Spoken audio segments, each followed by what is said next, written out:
To my grammar tips YouTube channel. দেখো আজকে ট্রান্সলেশনের class, কিভাবে বাংলা বাক্য থেকে ইংরেজি বাক্য করা যায়, ছেলে মেয়েদের ভয় ভীতি দূর করতে, যারা বিগিনার্স আছে তাদের জন্য এই ভিডিওটা। দেখো সবাই আমরা জানি গাছ দিয়ে একটা আমরা বাক্য রচনা করি। প্রথমে আমার ছাত্রের কাছে চলে যাই। আচ্ছা রাইহান, তুমি বলো তো গাছ দিয়ে একটা বাক্য রচনা করো তো। গাছ আমাদের বন্ধু। বাহ, সুন্দর একটা বাক্য বলেছে। কিন্তু কি বললো? গাছ আমাদের বন্ধু। গাছ আমাদের বন্ধু। আচ্ছা, এটাকে যদি আমরা ট্রান্সলেশন করি তাহলে প্রথমে আমরা কি দেব? সাবজেক্ট দেব। ট্রি ইজ, গাছ হয়। ট্রিজ ইজ আওয়ার ফ্রেন্ড, তাই না? এটা সাধারণ একটা বাক্য হলো। এ ধরো গিভ মানে দেওয়া, গিভ, গেভ আর গিভেন তিনটে ভার্বের ফর্ম হয় আমরা জানি। এই গাছের কথাও বলা হবে এবং গিভ তার সঙ্গে দেওয়া, এই দিয়ে মানে দুটো মিলে একটা বাক্য রচনা করবে। আমি সামাদের কাছে চলে যাই। সামাদ, তুমি এমন একটা বাক্য বলো যেখানে দেওয়াও এই শব্দটাও থাকবে, আবার গাছের কথাও থাকবে, এমন একটা তুমি বাক্য ভেবে বলো তো। গাছ আমাদের অক্সিজেন দেয়। আচ্ছা, সুন্দর বাক্য বলেছে। দেখো, গাছ আমাদের অক্সিজেন দেয়। হ্যাঁ, এই যখন গাছ নিয়ে প্যারাগ্রাফ লিখতে বলে বা আওয়ার ট্রিজ এই নিয়ে প্যারাগ্রাফ লিখতে বলে, তখন এই বাক্যটা কিন্তু থাকে। গাছ আমাদের অক্সিজেন, সংক্ষেপে লিখে দিলাম, অক্সিজেন দেয়, O2 দেয় বা অক্সিজেন দেয়।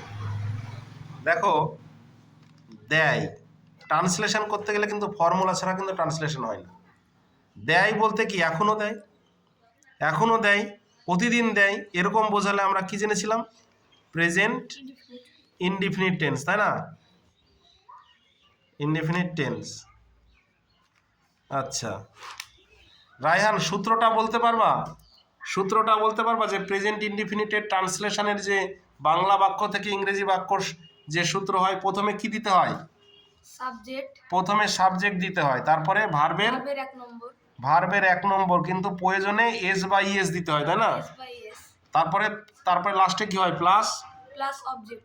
একদম, অবজেক্ট অথবা যদি কমপ্লিমেন্ট অথবা অ্যাডভার্ব ইত্যাদি হতে পারে।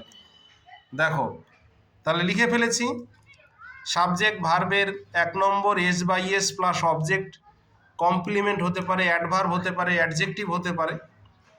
এবার ট্রান্সলেশনের করার জন্য আমরা প্রথমে কি বসাবো সামাদ? আচ্ছা, সাবজেক্ট বসাবো। সাবজেক্ট এই বাক্যে কোনটা?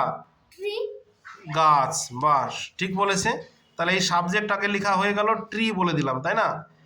এবার সাবজেক্টের পরে কি বসাতে হয় সামাদ? আচ্ছা, ভার্ব। আচ্ছা, ভার্ব। রায়হান, বলতে পারবা যে ভার্ব কোনটা? এই বাংলা বাক্যে ভার্ব কোনটা? আচ্ছা, ও বাংলা বাক্যে দেয় একটা ভার্ব বলে দিয়েছে, সঠিক বলেছে। তাহলে দেয় যদি হয় তাহলে কি হয়? এখানে ভার্ব কোনটা? ভার্বের কত নম্বর? গিভ মানে দেয়, ভার্বের কত নম্বর বসাবো? এক নম্বর বসাতে হবে, গিভ। দেখো এটা মাথায় রাখতে হবে, একটা গাছের কথা বলছি, তাই ভার্বের সঙ্গে এস দিতে হবে। থার্ড পারসন সিঙ্গুলার যদি নাম্বার থাকে, এটা ভুল করলে হবে না। ভার্বের সঙ্গে এস বা ইয়েস আমরা কি দিয়ে দিলাম, তাহলে সাবজেক্টের কাজও হয়ে গেল, ভার্বের কাজও হয়ে গেল। এবার কি দেব? অবজেক্ট। দুটো অবজেক্ট আছে, আমাদেরকে দেয়, কি দেয় না তো অক্সিজেন দেয়। তাহলে কি বলবো? ট্রি গিভস আস করতে হবে আমাদেরকে, তাই না?